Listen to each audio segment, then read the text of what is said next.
Well, good afternoon and welcome to our next webinar on Taboo Talk, Shattering Stigmas and Disrupting the Workplace Status Quo.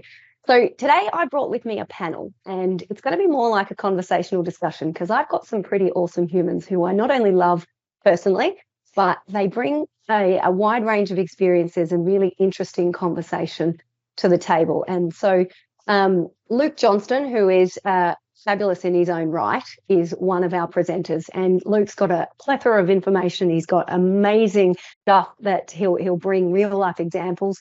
We've got Bibi Sheikh coming to us all the way from the UAE from Coach Results, and I lived or worked with Bibi in the UK 20 odd years ago, so she's had great experience in the UK, but now also lives in Dubai. So she's going to come at it from a cultural angle as well.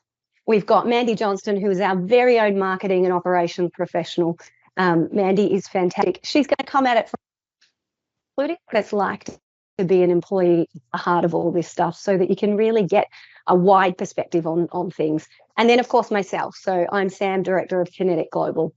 Now, as you just saw, this particular webinar is going to be an interactive one. So some of the slides are going to have a bit of audience interaction, because we love to talk, all four of us will, and you'll see there'll be lots of banter between us.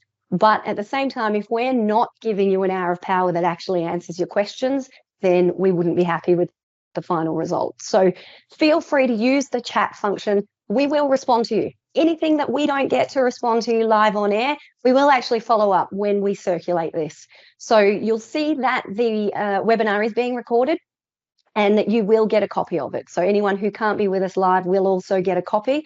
But we encourage you just to relax. We won't mention names when we talk about, things in the chat function, so that you can remain anonymous. Think about it like your closest circle of friends right now, and we're going to have an intimate chat talking all things taboo. So we'll get on with it. Let's talk about it. There's so much stuff that we can talk about. It's a great topic. And as a coach, it is certainly one that I always have to coach people around.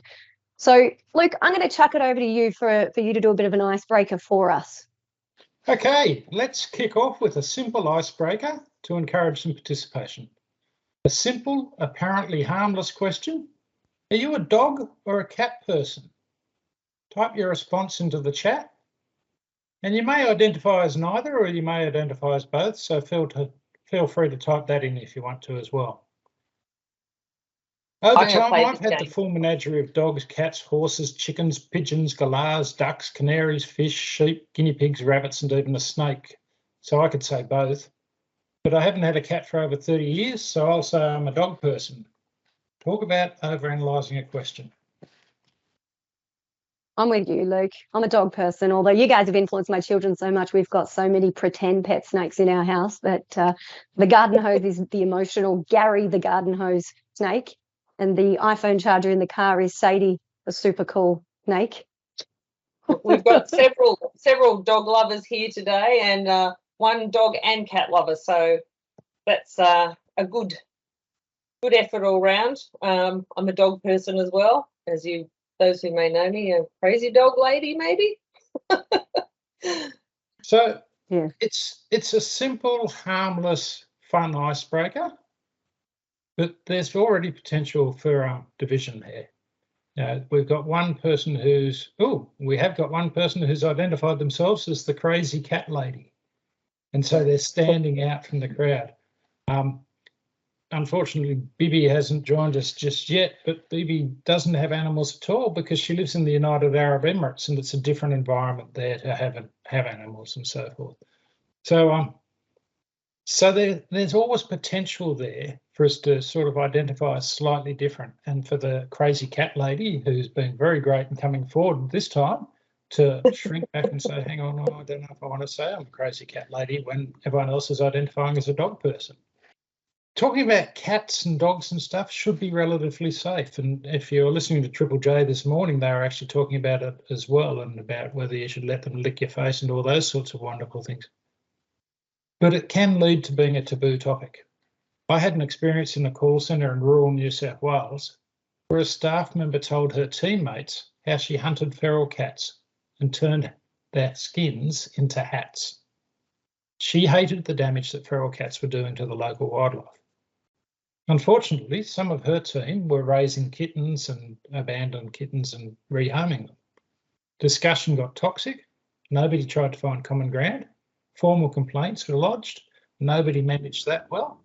Days were spent trying to unravel the situation, and productivity plummeted. In the end, the team was disbanded, the result of a harmless conversation about cats. When we share our beliefs in the workplace, we're likely to encounter different groups. If you're the only cat lover in a team of dog lovers, you're less likely to feel like you belong. We observe this sense of isolation in many workplaces. Our peers form into tribes based on similarities. It may be based on their role, their culture, their gender, their sporting teams, or whatever common thread they can find. When we encounter this tribalism and feel we don't belong, we have one of three options. We can mask ourselves in order to fit in, we can retreat from the whole thing, or we can confront the difference. Our differences should create innovation and diversity of thought, but if we don't manage them, they will create potential conflict. Once we've been burnt by a mismanaged conflict, we'll have created yet another taboo in the workplace. You're so right, Luke, and how easy that, as an HR professional for most of my career, the amount of time that I spent navigating challenges and employee relations issues about little things that had absolutely nothing to do with the workplace. Meanwhile, you've got everybody talking about and polarized on this issue, productivity's going down. You've got things that, you otherwise wouldn't imagine that you'd have to navigate in the workplace because it's got absolutely nothing to do with what we do at the core and the heart of our business. And, you so rightly mentioned cats or dogs, COVID, whatever it might be. And what I really discovered was people like to hold on to their opinion and they like to attack what they don't understand. And so therefore it becomes I've got to prove my point and I've got to prove you're wrong and I'm right.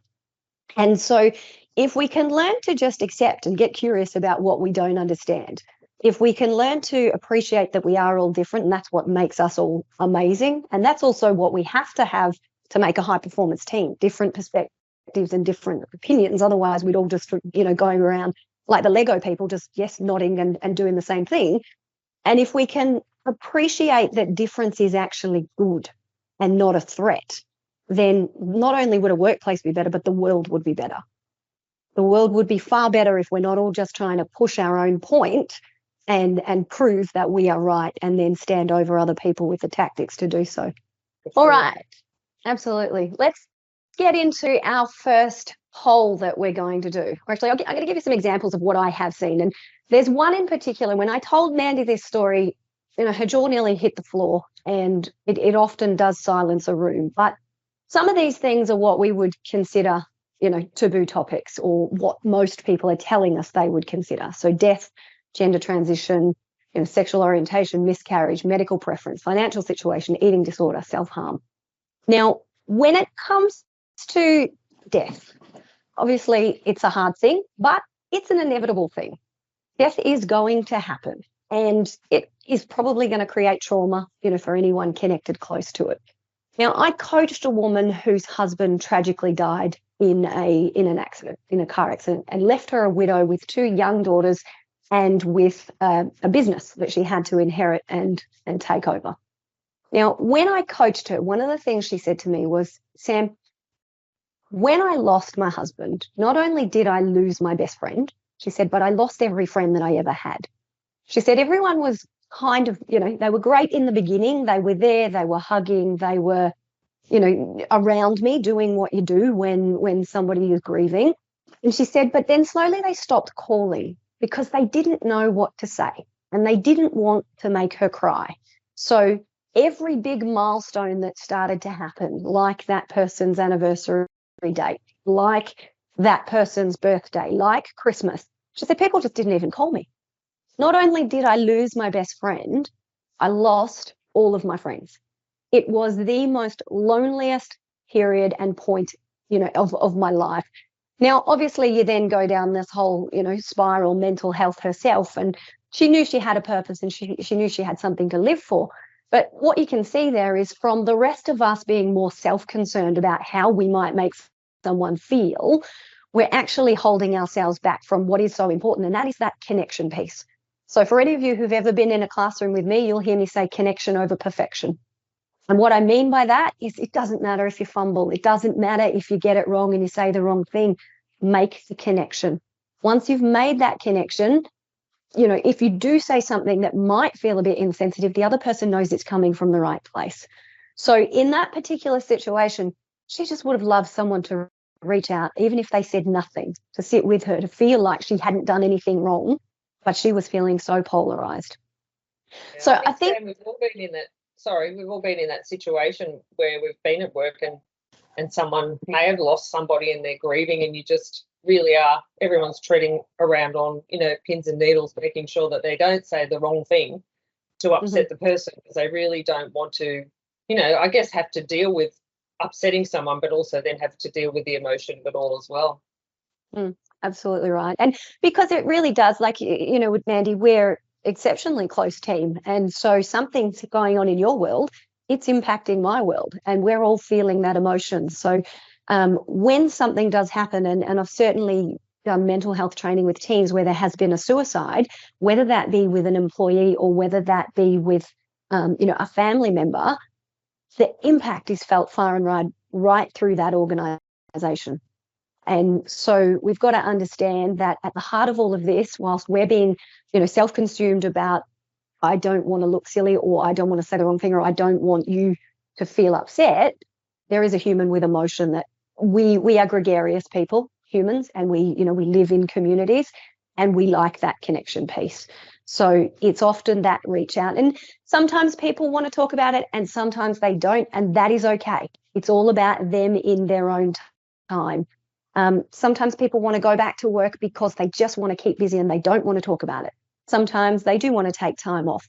You're never going to get two people responding the same way. And that's why we can't stand here and say to you, here's the formula and follow this every single time, because that's not what leadership is, and that's not how human behavior works. So it's really about picking up on those social cues of what the person needs, understanding, I guess, the first anchor I will put in here, and learning connection is around the fact that it can feel really isolating for someone if we're all worried about saying the wrong thing. So first of all, check in with the connection.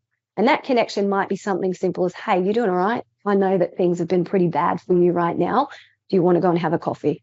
It doesn't have to be a direct connection to the issue, but just that lifeline that says, I'm here if you need me, and let them roll out the path as to how it sort of goes from there. Did either of you want to say anything at this point?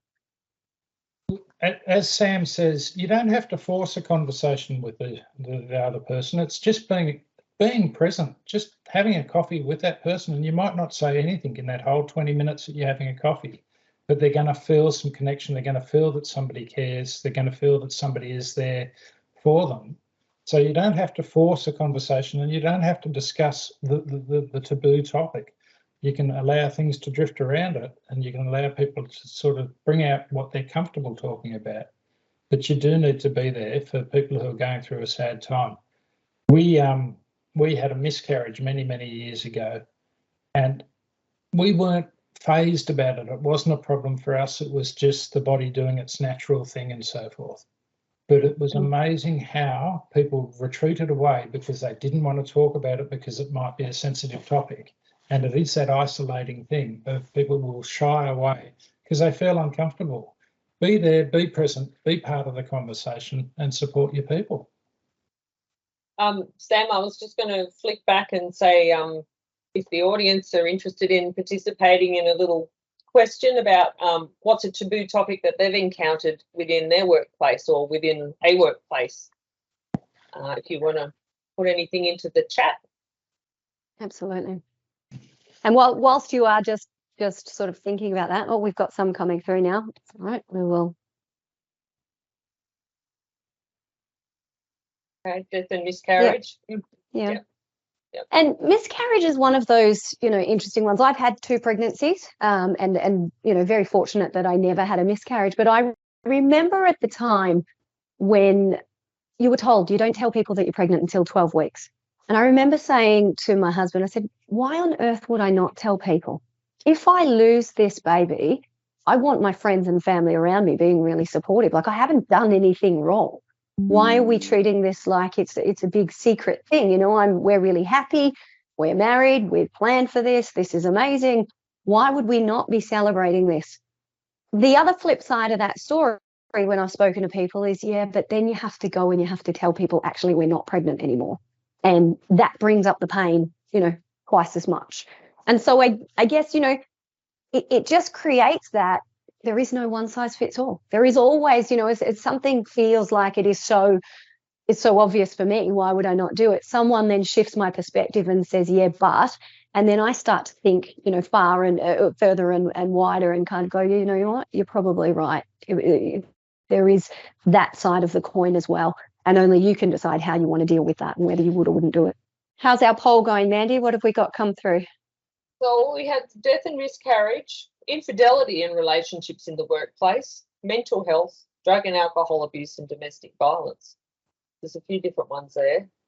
All some that are quite, you know, talked about a bit more these days. Things that once upon a time wouldn't have been, but definitely mental health and I think domestic violence are quite front and centre now. Yeah, another one, personal care, smell and cleanliness. That's definitely something I've encountered in the workplace many, many, many years ago. Oh, actually, no, I've had it twice when I think about it now. So, yeah, I originally worked for a fellow who had a bit of a body odor problem. And, yeah, that was quite a difficult situation because he was quite senior and I was quite junior. So I don't think I had that difficult conversation back then at all. We just dealt with it. Well, and you make a good point. You were quite junior. How many juniors would have, you know, the ability to speak to a senior or most people in general about something like that? Yeah, not many. Yeah.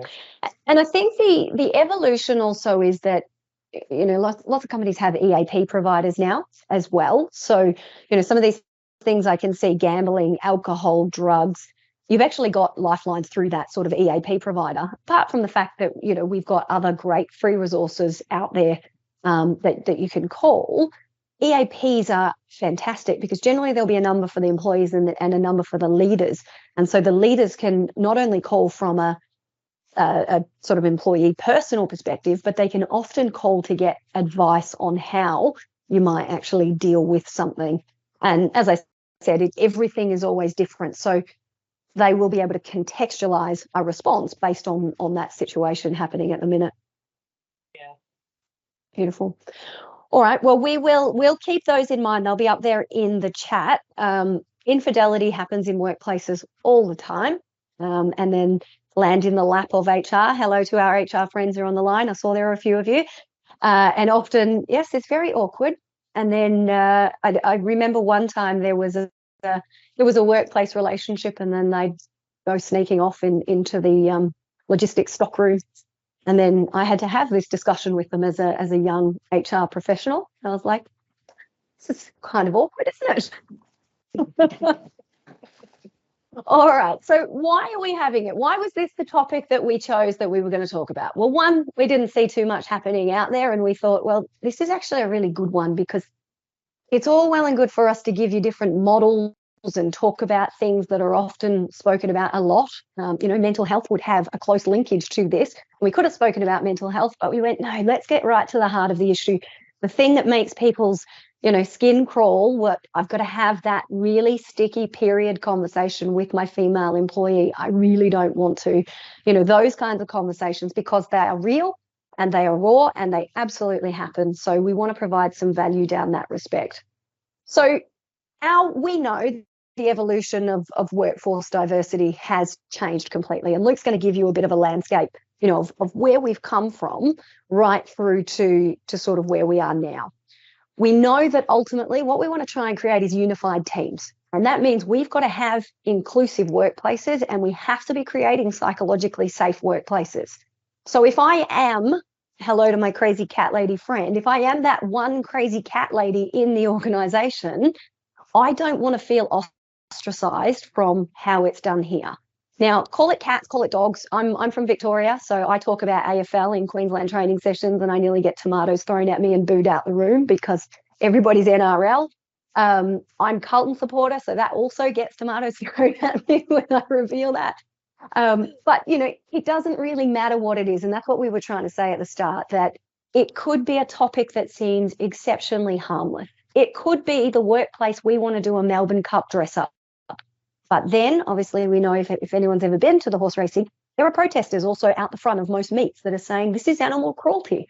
And so little things that could be seen as great inclusive things in the workplace suddenly actually turn a little bit for the worst because it's been perceived or taken, you know, in the wrong way by somebody.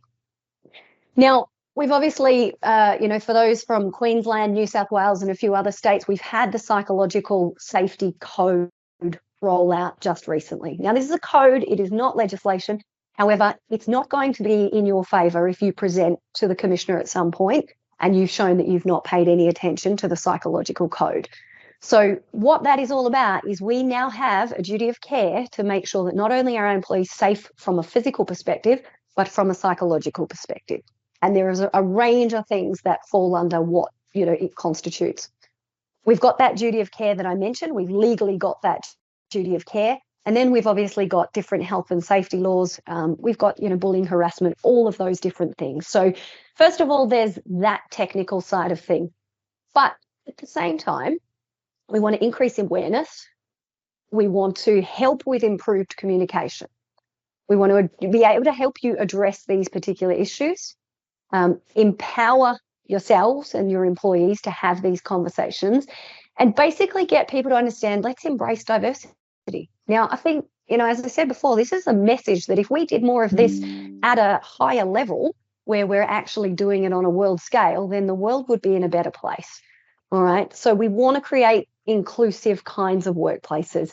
Now, as I said, I'm going to throw it over to Luke because Luke tells a fascinating story about what life looked like when Luke was the young kid straight out of school and he had his first job compared to where Luke is now, where he's held some pretty senior high positions, has also done some, you know, consulting and contracting, and what the new age landscape now looks like and that we have to navigate in this world. So as Sam has said, the big challenge is the increasing diversity in the workplace. Our workplace has changed dramatically in the last 50 years. In 1966, the Commonwealth Public Service had a marriage bar. If you got married as a female and you had a permanent job in the public service, you were deemed to retire because your husband was going to look after you. It took a few years to fight that and to make that change and make that law go away because it was considered reasonable. If we even thought about it now, it'd get shot down in flames because it's completely unreasonable. So when we look at some of the data from the Bureau of Statistics, in 1966, when the marriage bar seemed reasonable, 78% of Australian women held a job at the age of 18. But by the age of 30, that had dropped down to only 32% of women. And it got lower as it went on. In 2020, at the age of 30, we see 72% of women are in the workforce. So that's 72% compared to 32%, significantly more.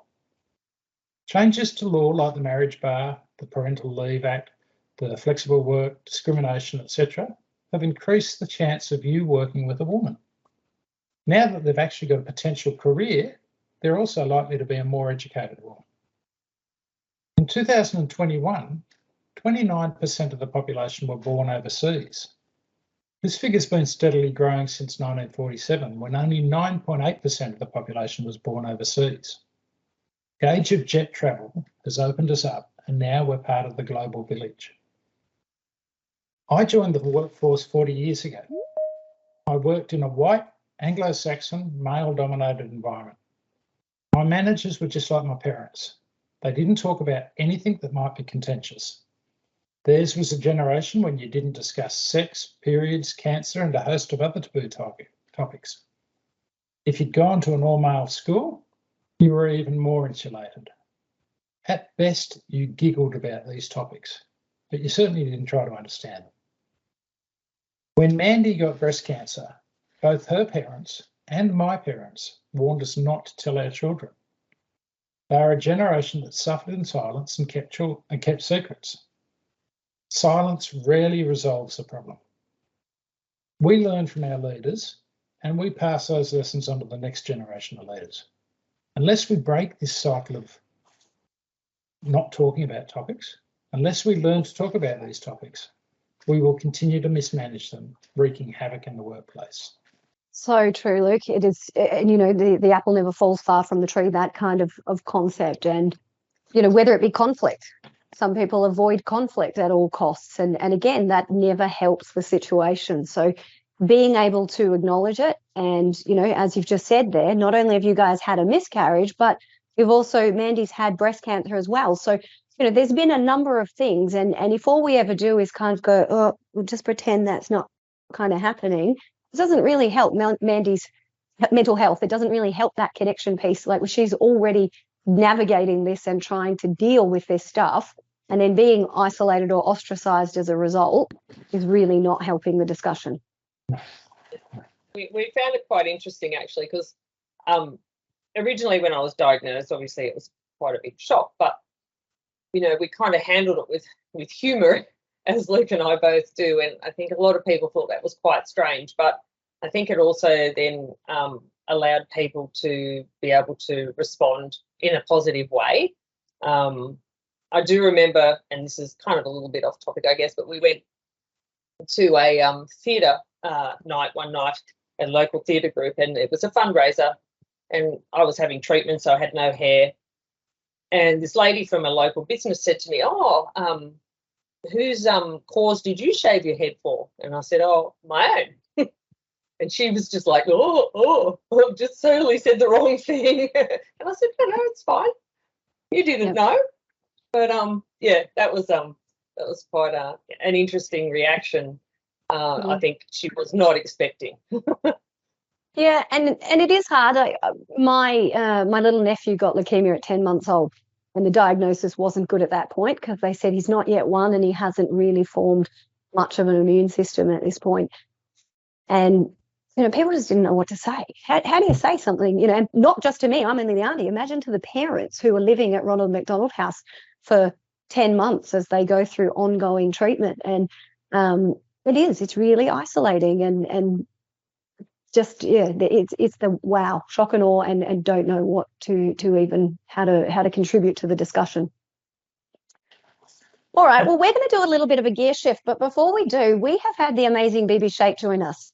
So there was a little bit of technical difficulties because when you're waking up still in the UAE, they actually turn your internet off overnight, I think, don't they, Beebs? Is that what maybe happened? But she has joined us. Can you hear us, Beebs? Hello, I can hear you. Can you hear me? Can you see me? We can hear you, cannot see you. Hello. Ah, there we can. Yay. I'm very sorry about that this morning. Microsoft Teams did not want me part of this conversation for some reason. We knew you were just going to talk inappropriate things or something, and you know. So hello and welcome, everybody. Apologies for the late arrival, but I heard the last bits of it, and it sounds like it's going well. Yeah. We'll I'll throw to you shortly, and you can get involved in the discussion, because I think if there's one person that we want on this call when we talk solutions, it is this little powerhouse. So there will be plenty of opportunity for you to catch up 30 minutes of time. Great, thank you. All right, so if we can't see something, do we retreat from it? So here we've clearly got someone who's broken their leg. Now, instinctively, would you help someone with a broken leg at work? Now, obviously you would. You know, you've got someone who can't carry the books, open the door, do whatever it is. And so it just becomes second nature, because I'm assuming that we're all lovely people on this team or on this call, and it just becomes second nature. That person, I can physically see that person needs a hand, and so I'm going to jump in and I'm going to and give them a hand. Now, consider the alternative. We've got female in this picture who's looking a little bit distressed and holding on to the tummy. Now, if I basically had a roulette board and I spun the wheel, that could mean a number of different things. And so when we've got someone where we can't physically see what's going on, would you ask a colleague with a perceived stomach cramp if they're okay.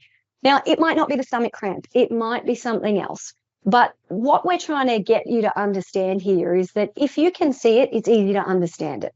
And so it's easy to empathize and it's easy to help. If you can't see it and you don't understand it, then that's when we start to form judgments, or we start to avoid the conversation for fear of saying the wrong thing, or perhaps we even make assumptions that aren't true. And I literally just this morning had a beautiful conversation with a friend, and I love her. So I have absolutely full confirmation bias and positivity bias for her. But she was talking me through how, she has certain ailments. She has type 2 diabetes and, different things that have been formally diagnosed. But the impact of all of that it has on her world, on her mental health, on her mind, on her everything.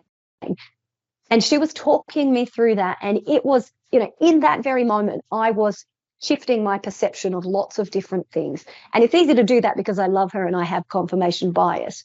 But you can only imagine if I didn't love her and I didn't have confirmation bias, I'd potentially still be, rolling my eyes going, goodness me, because I can't see what is physically going on, and, hypochondriac, or, whatever else it might be that we've got happening.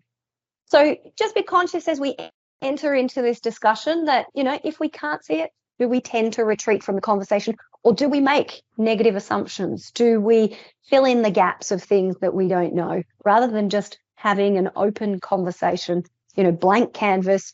Somebody looks like they're in perceived pain. Hey, is everything okay? In Australia in particular, I know, Beads, you've got people dialing in from the UAE, but in Australia in particular, we've got a campaign, the Are You OK Day. It can be as simple as that one sentence, are you okay? And see where the conversation goes from there. And I think we tend to overthink this, Sam. I think we get carried away with, is this going to feel like I'm harassing this person, or, asking too much? And it is just that simple. Are you okay? Don't go in there with any assumptions. Don't go in there with any choices and decisions and so forth. Don't be a mansplainer and try and explain it to them, and don't say, I know how you feel, because you don't know how they feel. But just go in there and say, are you okay? Is there anything I can do to help you? Yeah, absolutely. Because they're more likely to look at you and go, yeah, Luke, how was your last menstruation cramp? Yeah, terrible. I told you guys we're more like friends and this could go anywhere. Yeah. Well, we can call the next session menopause if you want. I was just thinking about the broken leg, and I used to work with a lady who had no arms, and her mother had taken thalidomide, so she'd been born with no arms.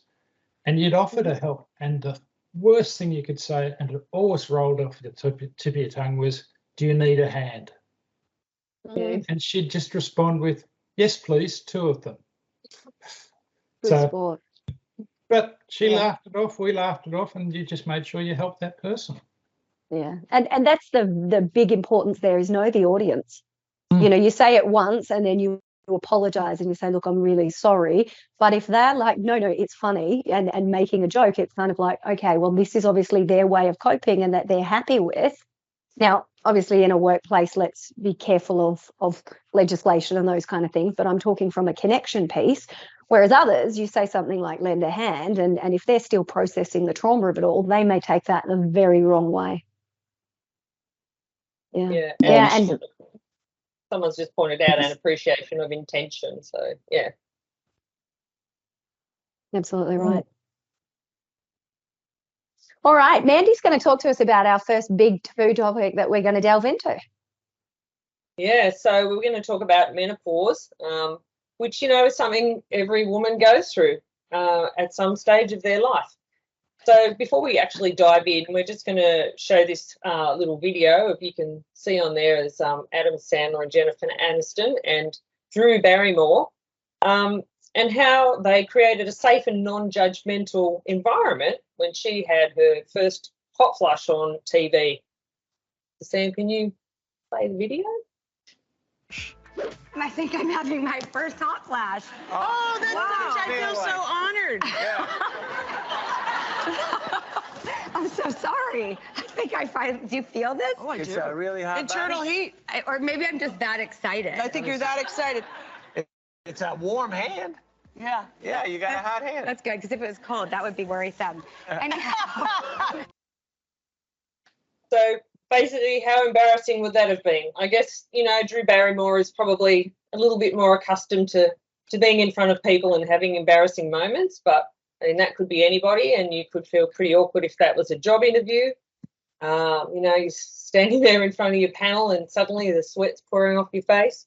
Anyway, poor Drew experiencing that on TV would have been still kind of awkward. And for those of you who don't know what a hot flash feels like, it's kind of like you're going to combust. It's a really intense feeling, and it just comes on all of a sudden, and you just feel like you want to take everything off so you can cool down and get over it. But obviously you can't do that. Well, unless you're at home. So the important takeaway from this video really is how Adam Sandler and Jennifer Aniston made Drew feel. They put her completely at ease with humour, but also with compassion. They were understanding and kind, and Jennifer's fussing around all over her. I mean, you don't have to go to that extreme, but it was nice to know that it was acknowledged and not ridiculed or tried to be, avoided in the conversation. It's a natural stage of a woman's life, and it often goes undiscussed in the workplace. And as you can see here, there's some symptoms that are pretty common for most women experiencing menopause: fatigue, hot flushes, memory issues, anxiety and depression. As we talked about earlier, I myself went through breast cancer when I was 37, and the treatment from that put me into early menopause. So that was pretty hard to deal with at such a young age. A lot of people sort of thought, why is she having hot flushes? Like, what's wrong with her? And you say, well, I've got menopausal symptoms or whatever, and it's just like, what? Like, you're 37. Why are you having this? So it was something I didn't really talk about that much. It was a difficult time because I struggled to cope with the physical and emotional changes that have gone on with the cancer treatment and with menopause. And hot flushes and brain fog and all of that sort of things made it challenging to focus on my work, and weight gain. It affected my confidence. So, all in all, I was feeling pretty crappy.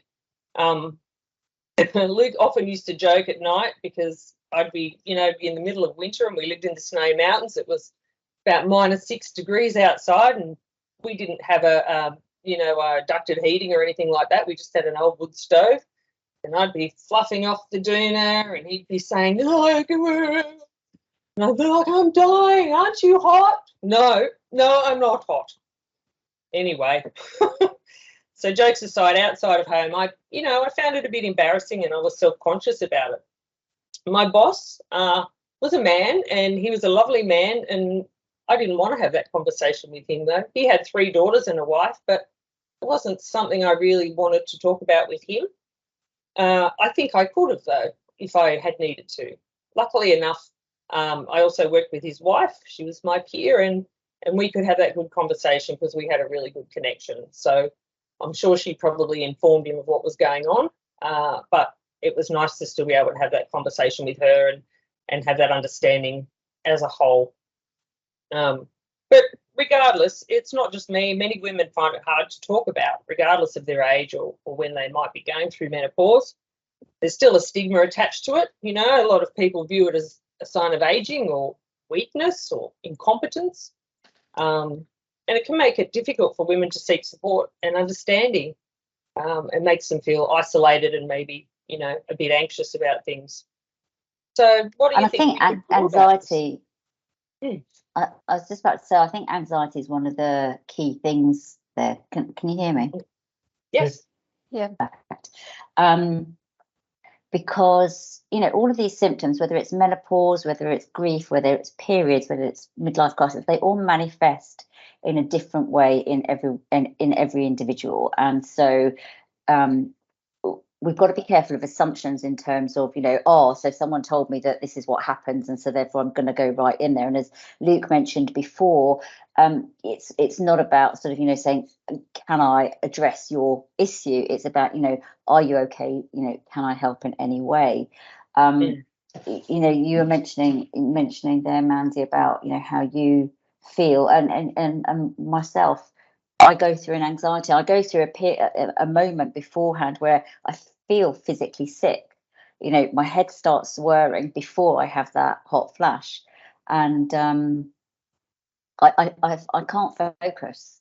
And you know, I have colleagues and friends who are exactly the same way, and they get that, as you said, brain fog, where you know you're literally just staring into space and you just can't actually focus, and it does make you visible in the sense that other people around you are kind of thinking, well, you're in the middle of a meeting, why are you not talking, or why are you not concentrating? So it does manifest in very, very different ways, but anxiety around that is actually one of the key things that I think people can look at in terms of, okay, so if I know that I've got this trigger coming on, you know, how can I help myself, how can I do things about it?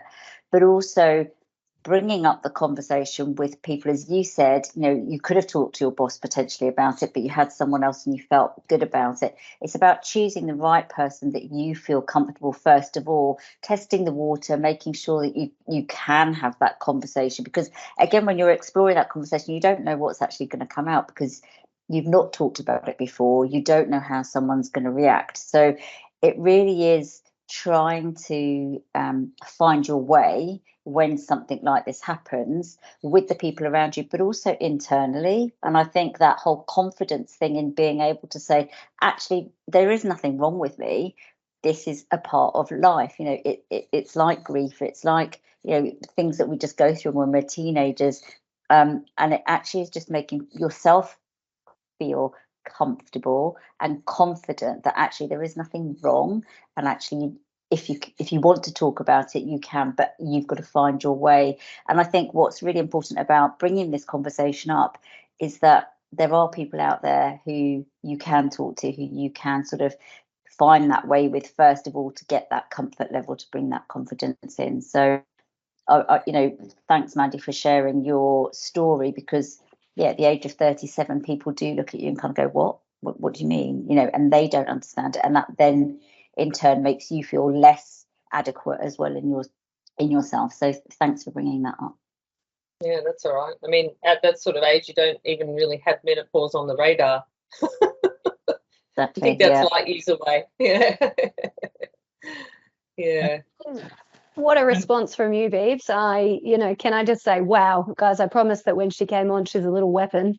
And, you know, what a beautiful response. And, you know, sometimes it's your direct manager that you're comfortable with. Sometimes it's the HR person. Sometimes it's a colleague. You know, it's find that first lifeline and have the first conversation. And then from there, you know, as they say, from little things, big things grow. But then also from a corporate social responsibility perspective, what can we be doing? And I certainly know, you know, menopause, having had a life in corporate worlds, and having been in HR roles as a female, never has anyone ever mentioned the word menopause to me. And, you know, things like DV, that's all starting to get airtime, and, you know, other different conversations. But this is still one that you never hear. And when you look at those symptoms, you know, fatigue and insomnia, hot flushes, concentration and memory loss, anxiety and depression, all of that is going to have an impact on how somebody shows up and how they perform. Yet we say nothing. It's total crickets, even from one woman to another woman. Definitely. Luke, did you have something? I think that's the challenge. And you can see how things like the anxiety and depression and so forth can be there's a whole bunch of secondary effects here. Depression is often related to losing control, and this is something that you have no control over. Your body is just going to go through its natural cycle, and it's going to make all these things happen. And so there's that loss of control.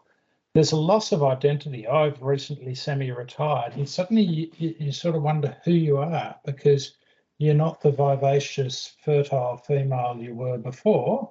You're this new person. Aren't you a male? Well, the person going through menopause or the person retiring or whatever, you're changing, you're becoming a different person, and you're trying to identify who the hell am I again. So it's all those things are kicking in.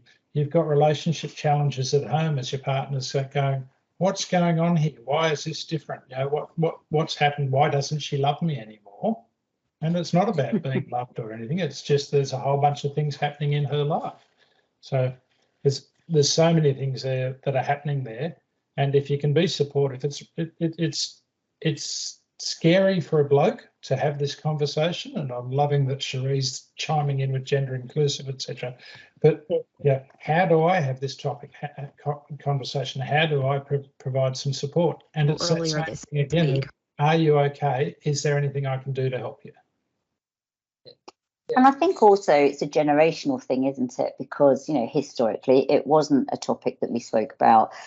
It was something that was hidden. You know, I remember, you know, the generation above me, it was, well, you know, nothing's going on, nothing to see here, you know, move on kind of thing. And they dealt with it, you know, really silently, really quietly, and just tried to get on.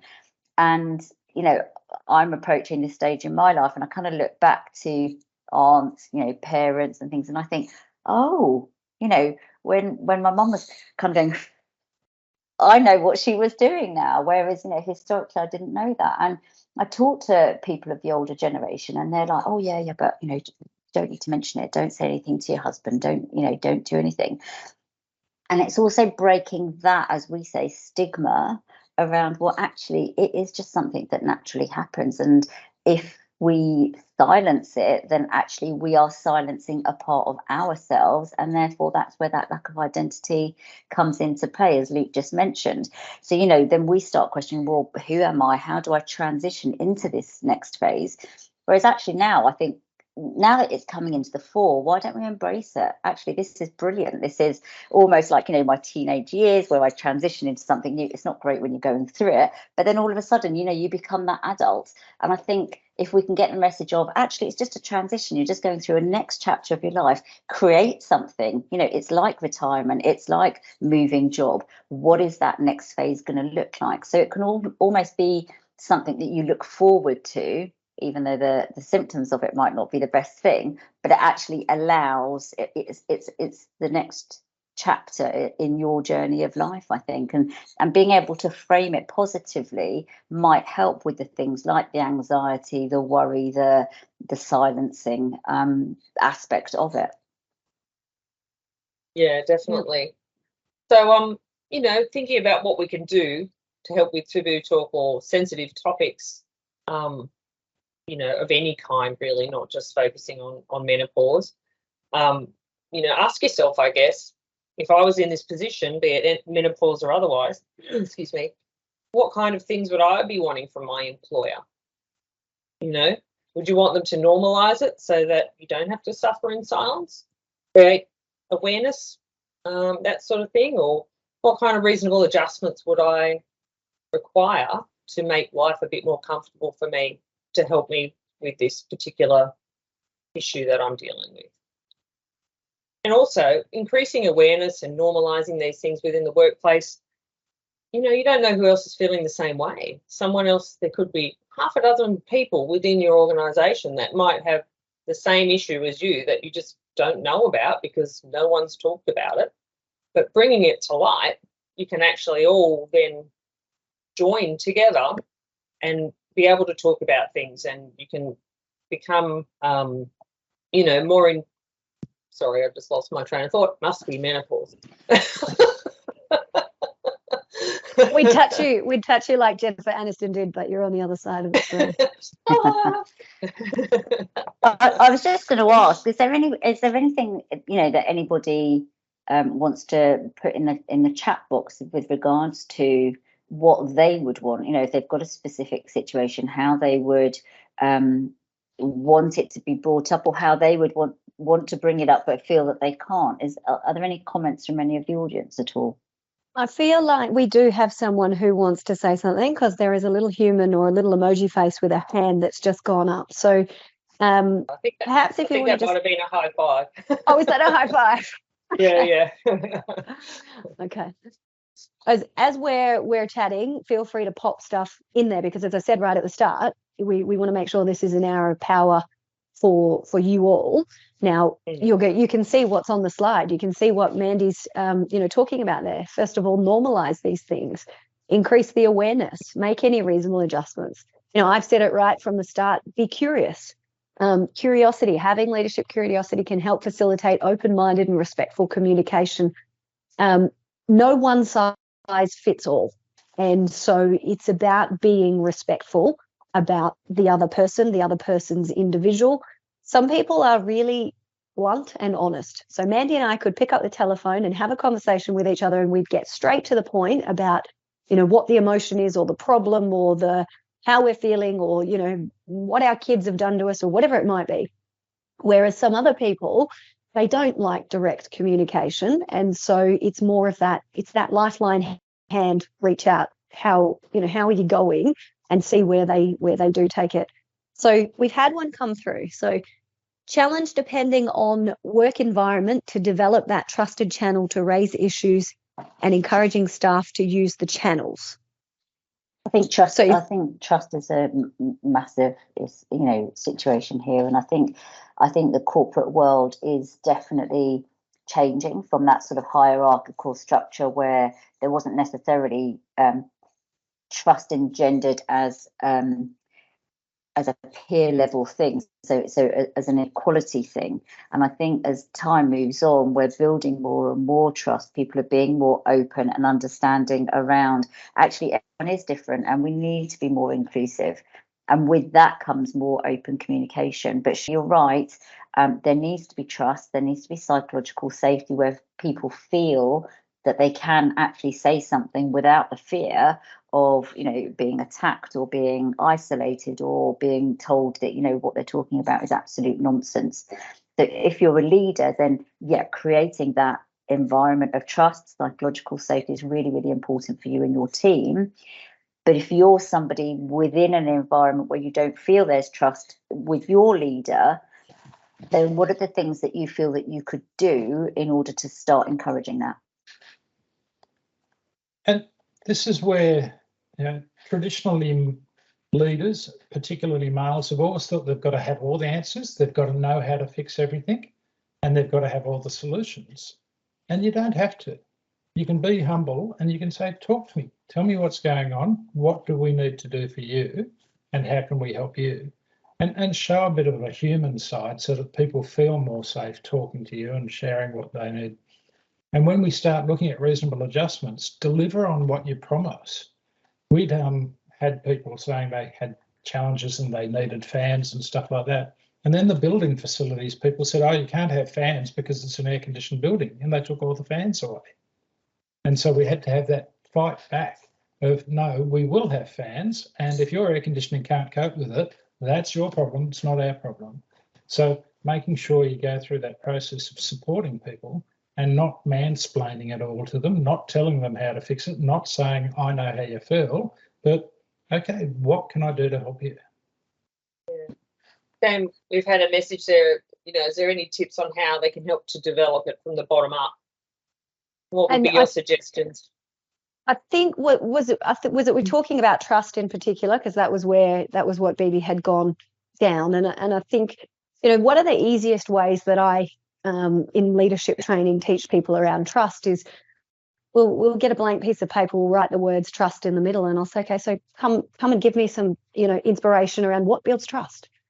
And so they'll say, being fair, being transparent, being honest, doing what you say you're going to do, like Luke had said, being fair, being ethical, following up with people, making decisions, not being a fence sitter. So I think every organisation is different, and thank you for the disclaimer. We're not talking about your current organisation. That's no problem at all. Every organisation is different, but one thing you can probably do really easily is that exact exercise in the organisation, and then do a little bit of a pulse check.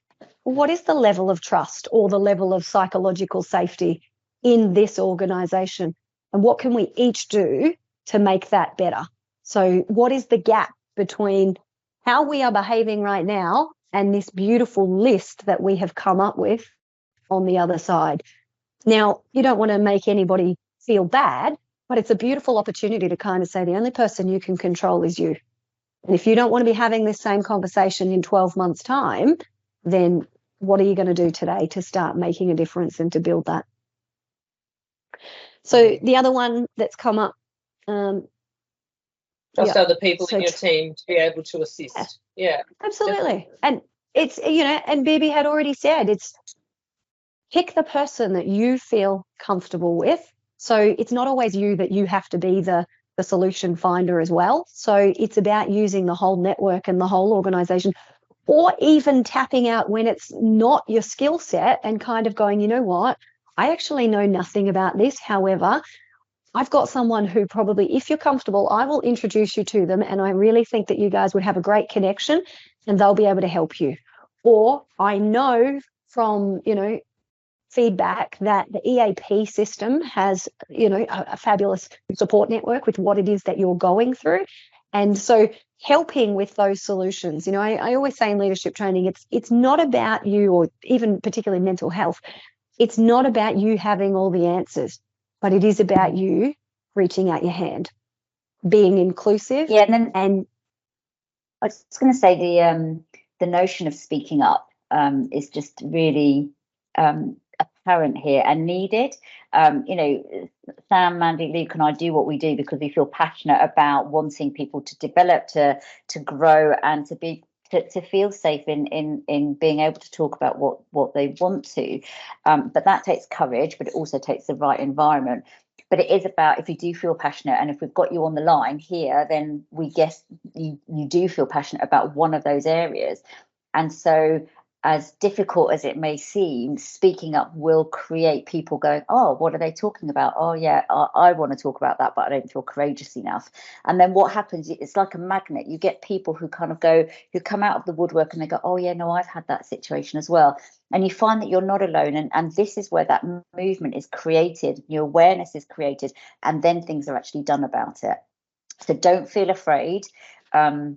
Be courageous and actually start sounding people out around certain things. Be delicate, be sensitive, but actually have these conversations and sometimes show your vulnerability. That allows people to kind of go, oh, do you know what, they're doing that, and I feel safe to be able to do the same thing. And then that's what kind of can build the trust up among your peers, amongst your colleagues.